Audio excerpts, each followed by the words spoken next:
তো হ্যালো বন্ধুরা, এখানে আরেকজন কমেন্ট করেছে, বলছে জেনারেল বর্ডার ডিস্ট্রিক্ট 66 নাম্বার আছে, তোমাদের ভ্যাকেন্সি আছে 695টা, মানে সমস্ত বর্ডার ডিস্ট্রিক্ট মিলে, ঠিক আছে। জেনারেল ছেলেদের সংখ্যা, মানে জেনারেলের যে চাকরি নিবে সেটা হচ্ছে 695।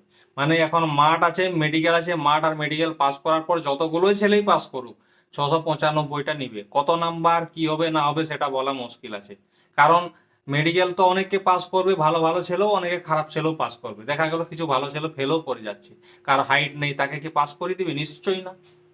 এই তিনটা টেস্ট এরকমই, যেটা আছে সেটাই হবে। তোমার হয়তো দেখা গেল যে 60 নাম্বার আছে, সাপোজ তুমি জেনারেল ছেলে, আর সেখানে হয়তো মাঠ আর মেডিকেল হওয়ার পরে অনেক ভালো ভালো নাম্বার পাওয়া ছেলে বাদ হয়ে গেল। তখন দেখা গেল যে যারা মেরিট তৈরি হচ্ছে যাদেরকে নিয়ে, প্রথমে ছেলেটার নাম্বারই 80 আছে, তাহলে কি হচ্ছে, সেখান থেকে তোমার পৌঁছাতে বেশি সময় লাগবে না, অবশ্যই হয়ে যাবে।